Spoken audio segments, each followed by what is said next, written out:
Hello everyone, hope you all are doing good at your place. So I am back with a new video. This is the video of Plato's series part 3rd. So last video में हमने plateaus concept of justice पढ़ा था. इस video में हम plateaus concept of education पढ़ेंगे.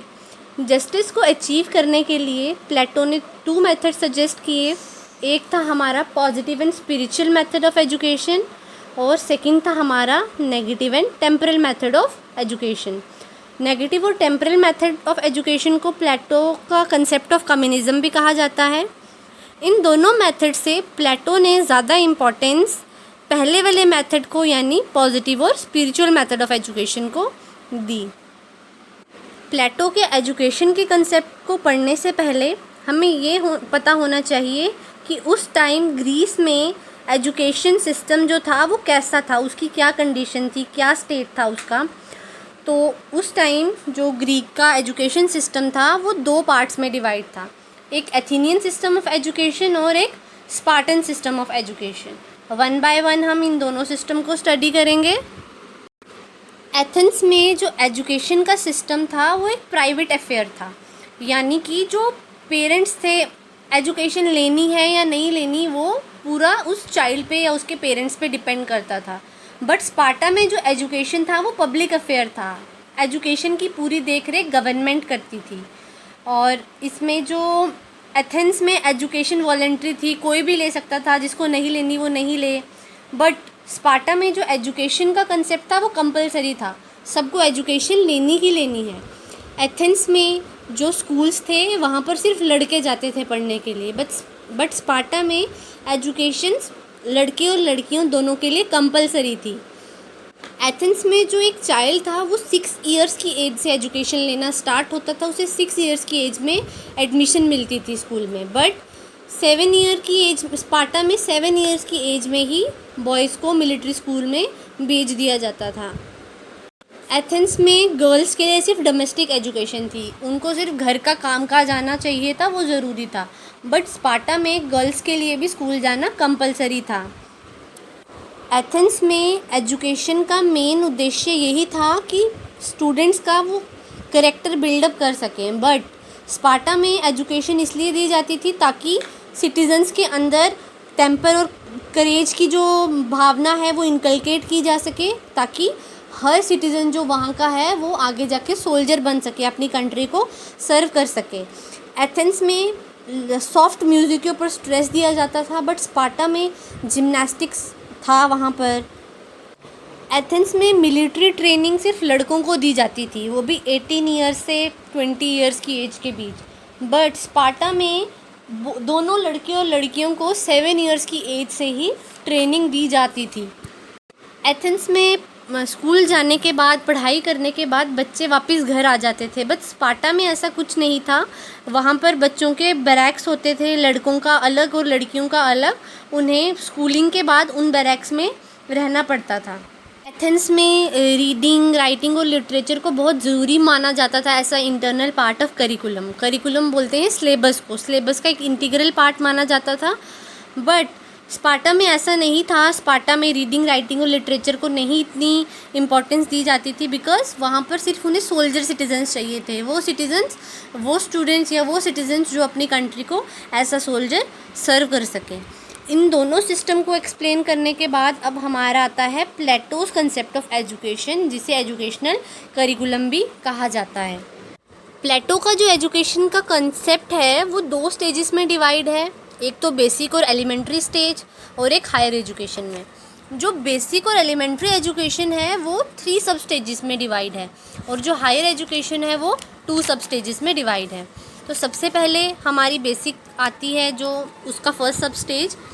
वो जो फर्स्ट सब स्टेज है बेसिक एलिमेंट्री एजुकेशन का, वो from the birth he start हो जाता है. जैसे ही चाइल्ड पैदा होता है और वो वैसे ही स्टार्ट हो जाता है और 6 इयर्स तक वो फर्स्ट स्टेज चलता है. इस स्टेज में जो पेरेंट्स हैं उनसे ये एक्सपेक्ट किया जाता है कि वो अपने बच्चों को एग्जाम्पल्स दें, स्टोरीज सुनाएं, ताकि जो बच्चा है वो अपनी मदर टंग में एजुकेट हो सके. ये बहुत ही सिंपल मेथड है. इसमें बच्चे को सिंपल मॉरल्स की और रिलीजियस के बारे में नॉलेज दी जाती है. देन कम सेकंड सब स्टेज. सेकेंड सब स्टेज में सेकेंड सब स्टेज जो है वो 6 से 18 ईयर्स तक है। इसमें जो मेन फोकस होता है वो ऑल राउंड डेवलपमेंट में होता है चाइल्ड की। इसमें चाइल्ड को म्यूज़िक सुनाया जाता है, soft music, as well as उसे जिम्नास्टिक सिखाए जाते हैं। म्यूज़िक जो है वो सोल के लिए बेनिफिशियल है, इससे हमें रिलैक्स मिलता है। और जो जिम्नास्टिक्स हैं वो हमारी बॉडी की डेवलपमेंट के लिए ज़रूरी है, फिज़िकल डेवलपमेंट के लिए ज़रूरी है। जो थर्ड सब स्टेज है ये 18 से 20 ईयर्स तक है और ये दोनों बोथ बॉयज़ एंड गर्ल्स के लिए नेसेसरी है। इसमें कंपलसरी मिलिट्री ट्रेनिंग दी जाती है और इसमें ये ध्यान रखा जाता है कि जो बच्चे हैं उनमें करेज की फीलिंग, सेक्रीफाइस की फीलिंग, अपनी नेशनलिज्म की फीलिंग, मतलब अपने देश के लिए मर मिटने वाली फीलिंग इसमें आ जाती है। वो डिसिप्लिन सीखता है। ये हमारे बेसिक और एलिमेंट्री एजुकेशन के 3 सब स्टेजेस थे। अब आते हैं हमारे हायर एजुकेशन के सब स्टेजेस। तो एक बात ध्यान में रखना ज़रूरी है कि जब 20 ईयर्स में एक चाइल्ड को मिलिट्री ट्रेनिंग मिल जाती है, उसके बाद 20 ईयर्स की एज में उससे एक टेस्ट लिया जाता है जिसमें बहुत सारे क्वेश्चंस पूछे जाते हैं। जो पर्सन उस टेस्ट में फ़ेल होगा वो फार्मर क्लास में चला जाएगा और जो उस टेस्ट को पास करेगा वो आगे हायर एजुकेशन के लिए चला जाएगा। उसके बाद ये जो स्टेज है ये 2 सब स्टेजेस में डिवाइड है, एक तो हमारा फर्स्ट सब स्टेज और एक हमारा सेकंड सब स्टेज। जो फर्स्ट सब स्टेज है हमारा वो 20 से लेकर 30 ईयर्स तक चलता है। इस स्टेज में करिकुलम यानी सिलेबस कुछ इस तरह से डिज़ाइन किया जाता है, जैसे वॉरियर की स्पेशल विर्च्यू क्या है, करेज, रूलिंग क्लास की विर्च्यू क्या है, विजडम, उनके पास नॉलेज है। और इस फर्स्ट सब स्टेज का करिकुलम कुछ इस तरीके से ड्रा किया जाता है ताकि परफेक्ट गार्डियंस मिलें जो उस कंट्री को जो स्टेट को रूल कर पाए। और जो सिलेबस होता है इसके सिलेबस में मैथमेटिक्स की स्टडी, एस्ट्रोनॉमी की स्टडी, लॉजिक और बहुत सारे साइंसेस की स्टडी होती है। उसके बाद जब 30 ईयर्स में ये स्टेज ख़त्म होता है उनका एक और टेस्ट होता है। जैसे 20 ईयर्स की एज में हुआ था वैसे ही 30 ईयर्स की एज में टेस्ट होता है और उसमें फ़िलॉसफी के क्वेश्चंस पूछे जाते हैं। और जो इस टेस्ट को पास कर लेता है वो आगे जाता है और जो इस टेस्ट को फ़ेल कर लेता है, वो जो फ़ेल हो जाता है इस टेस्ट में, वो सोल्जर क्लास ज्वाइन कर लेता है। फिर जो ये सेकंड सब स्टेज है 30 ईयर्स के बाद जो लोग पास करेंगे वो सेकंड सब स्टेज में आ जाएंगे। इसमें क्या होता है, जो पास करते हैं उन्हें डायलेक्टिक्स की ट्रेनिंग दी जाती है। अब डायलेक्टिक्स क्या है, जिसमें प्योर आइडियाज़ की नॉलेज दी जाती है उनको। डायलेक्टिक्स वो भी हो गया जिसमें एकदम प्योर नॉलेज दी जाती है, ट्रू नॉलेज दी जाती है, जिसमें रियलिटी हो, कुछ इमेजिनरी ना हो। और 35 की एज में वो जो डायलेक्टिक्स है वो ख़त्म होता है और सेकंड सब स्टेज ख़त्म हो जाता है। और उसके बाद जो फिलोसफर्स हैं वो रूलिंग स्टार्ट कर देते हैं, स्टेट को रूल करना स्टार्ट कर देते हैं और 50 ईयर्स की एज तक रूल करते रहते हैं। 50 ईयर्स की एज के बाद क्या होता है, वो रिटायर हो जाते हैं और अपनी स्टडी को कंटिन्यू रखते हैं। तो जो प्लेटो का कंसेप्ट ऑफ एजुकेशन है वो लाइफ लॉन्ग प्रोसेस है। तो इसके बाद मैं नेक्स्ट एक शॉर्ट वीडियो डालूँगी जिसमें हम प्लेटो के थ्योरी ऑफ एजुकेशन के या कंसेप्ट ऑफ एजुकेशन के हम फीचर्स और कैरेक्टरिस्टिक्स करेंगे। तो इसी के साथ हमारी प्लेटो की 3rd सीरीज़ यहीं ख़त्म होती है। प्लेटो सीरीज़ का 3rd पार्ट यहीं ख़त्म होता है और मिलते हैं नेक्स्ट वीडियो में।